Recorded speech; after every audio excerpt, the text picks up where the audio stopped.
The Barcelona final against Holger Rune. Carlos Alcaraz took a medical timeout to address some pain he was having in his hamstring. He didn't think it was that serious at the time, but it has forced him out of Madrid. The two-time champ addressed the injury inside the press room. The Barcelona final, I felt something in the left hamstring that I didn't think that it wasn't that serious. But you know, it was. I mean, I'm really disappointed that I'm not able to play here in Madrid. It is a place that I love playing. I think it is what it is. You know, tennis is really demanding sport. Playing. You know, week after week. My hope is to play in Rome. If not, I mean, next tournament is Roland Garros for me. So I will try to be on court as soon as possible. Last one. Hopes to play in Rome. If not, it's Roland Garros. An adductor injury. How does that affect a tennis player and their training? Well, it's serious. Last year, he was dealing with the arm injury, right? Couldn't hit the forehand, so he wasn't able to play for much of the clay season. And Roland Garros, he sort of had to fight through the pain to get the title. Here, the good news with an arm injury is you can do all the other physical training. You can do the running, you can do the weights, lower bodies. You can keep your endurance. My concern, Coco, is he going to be able to keep up the endurance work because this is now a lower extremity issue?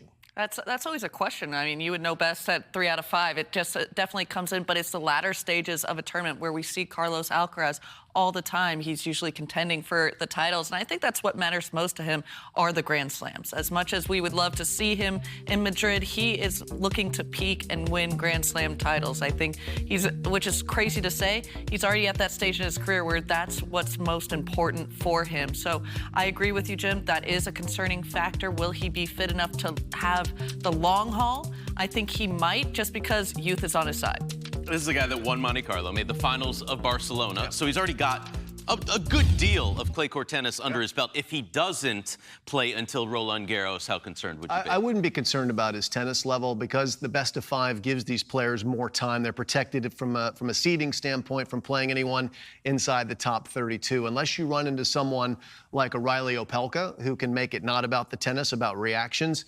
That would be worrying if I was on Team Alcaraz. But other than that, I think he'll have time to work his way into the tournament. The question is, if he gets into week 2, as we all would think he would, assuming he's healthy again, does he have the legs and the stamina to stay in there and make the right decisions, or is he forced to make compromised choices? And when you have to do those in the latter stages of a major and you up that risk profile, that's when things can get a little skewed.